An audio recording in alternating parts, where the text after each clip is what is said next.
हमारा देश आज बहुत से खाद्यान्नों में आत्मनिर्भर हो गया है एवं कई उत्पादों का तो बड़ा निर्यातक भी है। अब जरूरत है कि भारत उत्पादन को बाजार तक पहुंचाने के दौरान होने वाले नुकसान को कम करने की दिशा में आगे बढ़े एवं नई कृषि तकनीकों को किसानों तक पहुंचाए। देश में खेती से जुड़ी सुविधाओं जैसे cold storage, processing unit, warehouse, packaging unit एवं नई कृषि तकनीकों के अभाव को दूर करने के लिए केंद्र सरकार द्वारा एग्रीकल्चर इंफ्रास्ट्रक्चर फंड की शुरुआत वर्ष 2020 में की गई।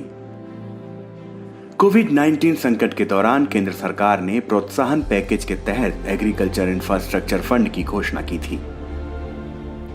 इस सुविधा के अंतर्गत शुरुआती तौर पर वित्तीय सुविधा की अवधि 2023-24 तक 4 वर्ष एवं योजना की अवधि 7 वर्ष यानी 2030-31 रखी गई थी। अब इसे 2 वर्ष बढ़ाकर 2025-26 यानी 6 वर्ष कर दिया गया है, जिससे इसकी कुल अवधि 11 वर्ष से बढ़कर 13 वर्ष यानी 2032-33 हो गई है। मूल रूप से ये fund cold storage, warehouse, collection centre, processing unit, परख केंद्र, grading, packaging unit, e platform जैसी इकाइयों के निर्माण के लिए प्राप्त किया जा सकता है। इसका मूल्य उद्देश्य है किसानों के लिए खेती से जुड़े इंफ्रास्ट्रक्चर का विकास करना। फसल के उत्पादन के बाद यदि बेहतर ढांचागत सुविधा हो तो किसानों को उपज का मूल्य भी ज्यादा मिलेगा और इससे अनाज की बर्बादी में भी कमी आएगी। आइए बात करते हैं पात्र संस्थाओं के बारे में जो इस योजना का लाभ ले सकती हैं।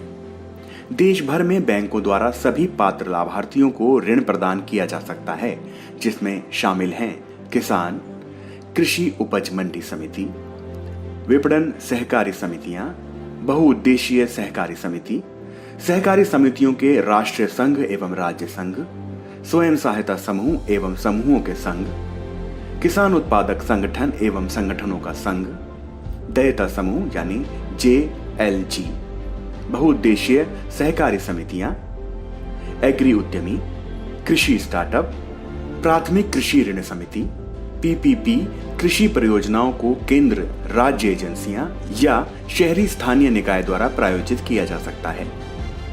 इस योजना के पात्र लाभार्थियों को 2 करोड़ तक के ऋण पर अधिकतम 7 वर्ष के लिए ब्याज में 3% तक की छूट दी जा रही है। ऋण पुनर्भुगतान के लिए 3 महीने से 2 वर्ष तक मॉनिटोरियम की सुविधा भी उपलब्ध है।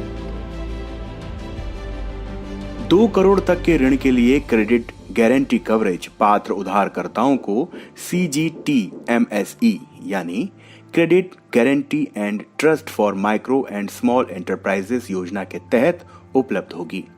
इस कवरेज के लिए शुल्क का भुगतान सरकार द्वारा किया जाएगा।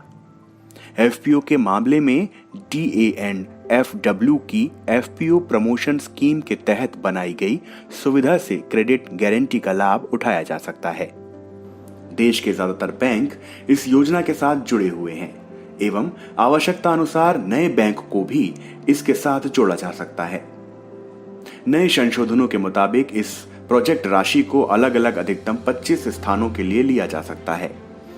निजी क्षेत्र की इकाइयों जैसे किसान, कृषि उद्यमी, स्टार्टअप के लिए ऐसी अधिकतम 25 परियोजनाओं की सीमा होगी। 25 परियोजनाओं की सीमा राज्य एजेंसी, सहकारी समितियों के राष्ट्रीय और राज्य संघों, FPO के संघों एवं स्वयं सहायता समूहों के संघों पर लागू नहीं होगी। अधिक जानकारी के लिए कृषि मंत्रालय की वेबसाइट पर जाएं या फिर www.agriinfra.dac.gov.in पर विजिट करें। एग्रीकल्चर इंफ्रास्ट्रक्चर फंड योजना के लिए लाभार्थी पंजीकरण की पूरी प्रक्रिया इसी वेबसाइट के माध्यम से पूर्ण कर सकते हैं। वेबसाइट के मुख्य पृष्ठ पर मेन मेन्यू में मौजूद बेनिफिशियरी टैब पर स्क्रॉल करें और फिर यहां रजिस्ट्रेशन लिंक पर क्लिक कर आगे दिए गए निर्देशों का पालन करें। वर्ष 2020 से अब तक देश भर के कई पात्र लाभार्थियों ने इस सुविधा से लाभ प्राप्त किया है एवं रोजगार के भी कई अवसर लोगों को उपलब्ध करवाए हैं। आइए इस योजना को प्रचारित एवं प्रसारित करें ताकि एग्रीकल्चर इंफ्रास्ट्रक्चर फंड के सहयोग से हमारे किसान भी आत्मनिर्भर बने एवं देश को आत्मनिर्भर बनाने में अपना योगदान दे सकें।